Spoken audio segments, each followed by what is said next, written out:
So just because you're made a leader of a group doesn't mean like you're the actual leader. Like, welcome to Manifest Up. Welcome to Manifest Up.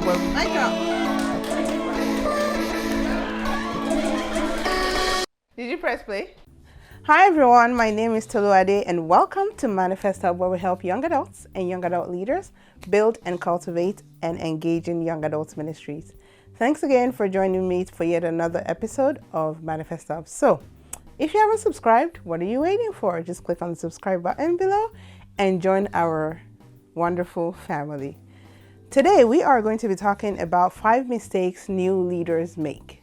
5 mistakes new leaders make. So of course, these are things that I've learned from, and I of course see new leaders making these mistakes over and over again. So if it's something that's important to you and that you've been trying to get ahead of, you would want to just continue watching. Okay, so number one is making immediate changes. So you were just appointed a new leader and you just come in and you just bulldoze. You want to change everything. You want to change processes. You want to change how we do things because you think it can be better. You're so passionate. You have that energy. That's fantastic. But can I just ask you to slow down a little bit?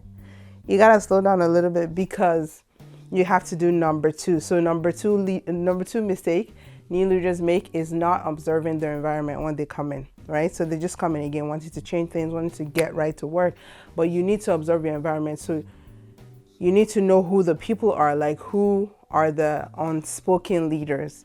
So just because you're made a leader of a group doesn't mean like you're the actual leader. Like groups have like natural leaders, like people that influence the direction of most people on the group or on the team. So you need to know those people are. So you just have the positional leadership, but there are people that have the influence leadership. So you need to know who those people are, who that person is in the group. A lot of times they're usually not people that are very out there, but once they say something, everybody just kind of gravitates towards them. So that's number one. Number 2, you need to know what the culture is. How do they do things there before you got there, or even how did they used to do things when the old leader was there, right? So maybe you're part of the group, but you just weren't a leader. You need to be able to know how they do things. So that's number 2. Number 3 mistake that new leaders make is addressing issues immediately and with a harsh tone. So let me take you through this. You delegated something to somebody and they didn't follow through, or people would always have excuses. That's just people. That's the way we are.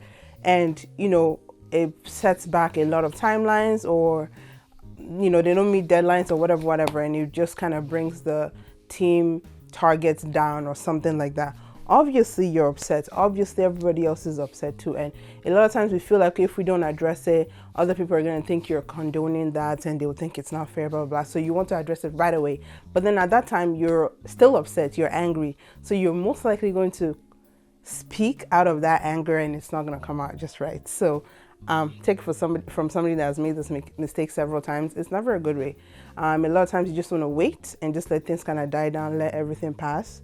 And then maybe after a few days or so, call the person. By that time you've gathered your thoughts, you're coming from an objective perspective to show them, okay, this is where you kind of dropped the ball and this is how it affected the team.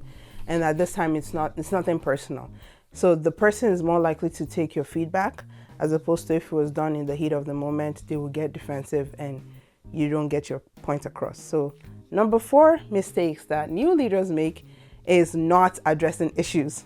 So it's like the opposite of the other one. So a lot of people don't like to engage in conflicts. People are not going to be happy if I call them out like that, especially if you're leading your peers. We think, oh, people are going to say, well, who are you to call me out, kind of thing, right? So for that reason, people some leaders don't address issues because they don't want to get into conflict, but you have to, because you not doing that again will communicate that anything goes, and that kind of attitude or that kind of behavior would quickly spread around your team to the point where you're no longer able to control it, and that would frustrate you at the end of the day. So address issues, but not always immediately. Wait for a few days or whatever for things to cool down and then you come back to it. And then finally, and number 5 mistakes that new leaders make is not delegating or micromanaging. So I get it. You're the one that has a vision, how it works. you see it in your head and you want it to look this way. But can I just tell you that the way you see it in your head, that's great, but then a lot of times it doesn't include people that are actually going to be doing the work. So when people actually get on a vision, they do it in the way that they know best to do it. And a lot of times it look kind of different from what you are trying to, or from how you're trying to do it. But as long as it gets you to the end goal, it should be fine. Might not be perfect the first time, but then the more you work with people, the more you can imbibe your way of doing things into them. So don't say because, you want it to be perfect, you want to do everything yourself. You're going to get burnt out, right? And then number two, the effect on your team is that people are going to see like, oh, okay, well, they don't need us, or he or she doesn't need us, so let them just do whatever they want to do, and then I'm just going to be a spectator, right? Or also communicates to people that you don't trust them enough to give them something to do or let them handle this, when you don't delegate or when you micromanage. So as a leader, delegate responsibly, which means don't just hand over stuff to people and just walk away and never check up on it. You would want to check up and say, hey, how's that going? Do you need any help? Any thoughts on how this is working? Or you might come with a problem and say, hey, this is what we're trying to do. What do you think about it? How do you think we can go about it? Okay, so those are 5 mistakes that new leaders make. And I hope after hearing this or these, you will not make any one of these mistakes. Just remember, leadership is a process. It's a journey. You weren't chosen because you were perfect.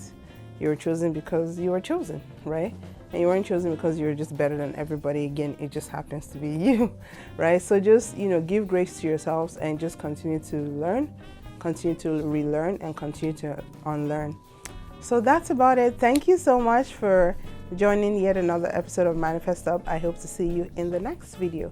And if you haven't, I would invite you to follow us on social media at Manifest Hub, where we get around to maybe even talking more about what we talk about on YouTube and answering some of the questions or sharing some of the things that we see on the internet sphere with you. So thank you so much again, and see you next time. Bye-bye.